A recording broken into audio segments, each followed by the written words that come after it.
with a webinar organized within the ENSMOV Plus project that deals with monitoring and verification in industry. And in particular, it is based on the two case studies, so the Italian and the French schemes. But of course, we can have space to include other schemes and to try to look at the differences among the different schemes around Europe, and not only in Europe, of course, if someone has some information on that. So today we will first see brief presentations about the Italian and the French schemes, and then we will go to see some case study from operators who are acting within such schemes, first about Italy and then about France. And in the end, there will be quite some time for question and answers on the topic. But before we go into the details, I give the stage to Jean-Sébastien Brock, who is the coordinator of this project, for a brief summary of the project. Please, Jean-Sébastien.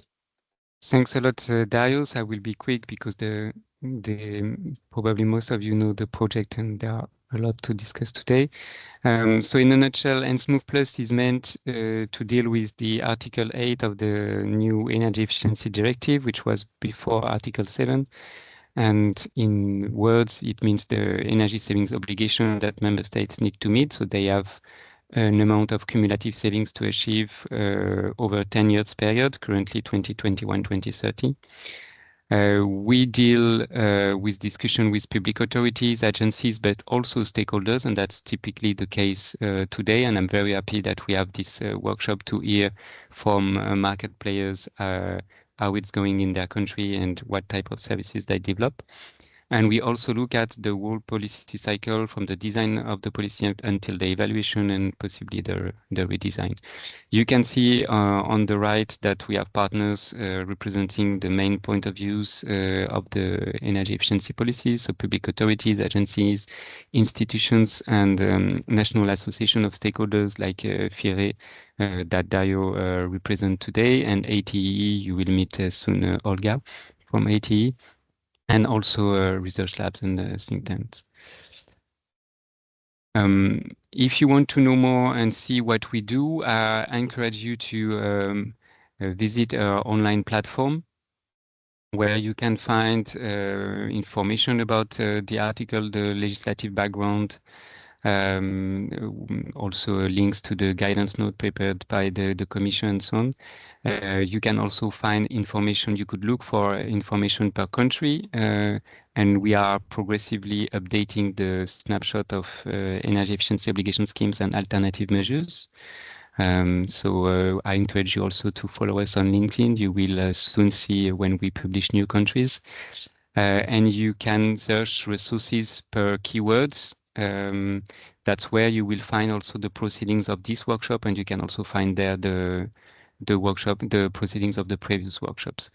And about this, related to the topic of today, in 2023, we made a few examples about the use of measurements in monitoring and verification.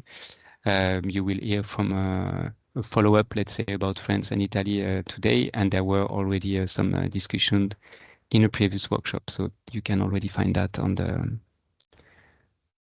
platform. And that's it for me, Dario. Okay, thank you very much, Jean-Sébastien.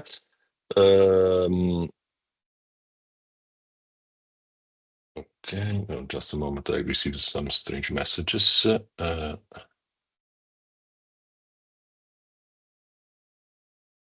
You shall see my presentation now. Okay. Yes. So let's dive a little bit in the Italian scheme. Of course, both schemes are quite complex, so there is no time today to go into details of what the schemes are. I will leave you some QR code to download what happened in the Italian scheme over the years, so for people curious to go into details. I will just remind you the basic facts. So in Italy, targets are annual rising energy savings expressed in ton of oil equivalent. The obliged parties are electricity and gas distributors with more than 50,000 clients, whereas the eligible parties, apart from distributors, also the one not obliged, are certified ESCOs, and end user companies either with an ISO 50001 certified energy management system or with a certified energy management expert, which is a figure we have in Italy. Certificates, each certificate is 1 ton of oil equivalent of final energy saved, can be exchanged both in a spot market every week or bilaterally. So there are both opportunities for companies owning the certificates. And they are issued for a lifetime that depends on the complexity of the project. So it can go from 3 years, which is the lifetime for behavioral measures, to 10 years, which is the timeline for more complex projects, usually industrial or also building projects. All sectors are covered, and there are flexibilities both in terms of the possibility to sell certificates whenever their owners want. So there is no an end of validity for them. And also in terms of opportunities for distributors to reach just 60% of their target. In that case, they are however obliged to reach the remaining 40% in the next year. And of course, this target adds to the next year targets. Finally, distributors get a tariff reimbursement based on market price to recover their expenses. In the presentation, you will find more information. Here, I just want to say that we have 2 different guidelines presently, which are delivering energy savings and so certificates. A part is related to the old guidelines released in the year 2012, and in this case, more or less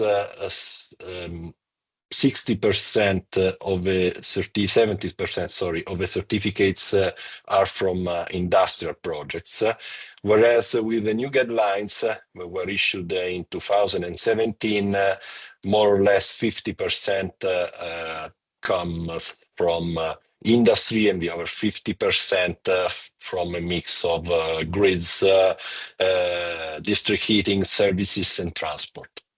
So more or less, this is the situation. Now, going into measurement. In Italy, everything shall be metered and measured according to more or less the IPMVP option B, with some additional requirement. For example, we need hourly meters both for the ex-ante baseline and for the actual energy consumption. And so companies, applicants have to take into account both the consumption before the interventions and after the interventions, and all the variables that affects energy consumption.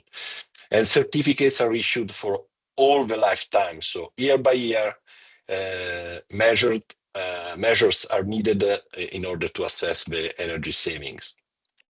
Basically, there are 2 options. The case of substitutions, in which you have to define an ex-ante baseline based on the effective consumption before the intervention, and then you compare it with ex-post baseline adjusted to take into account the variables that affects energy consumption. Whereas the second option is in case of new installations, a reference adjusted baseline is evaluated, taking into account the market of reference in the year in which the project is presented. Of course, in this case, the effective energy savings are quite lower with respect to the case of substitution. In application, there is a project descriptions, there is the definition of a measurement and verification program with all the variables of installed meters, etc. There is the evaluation of ex-ante energy consumption baseline, and also information and documentation on how the project has to be updated, and other information as well dealing with the project. After the project is accepted, the proponent starts with sending early measurement or sometimes quarterly measurements. It depends on the dimension of the project. So here you can find the summary of the presentation. So first you think about the idea, you measure the baseline, then you present the project is evaluated, and after that you can start implementing it, and you have then the opportunities within 36 months to start the measurement of ex post consumption, so getting the certificates. Finally, to support operators in these activities, there are guidelines from GSE, which is the agency that manages the scheme and that deals with evaluation of projects, controls, etc. These guidelines give supports, indicates baseline reference values, information on how to measure different consumption variables and adjustment variables, and so on. So this is more or less the basic things about the Italian scheme.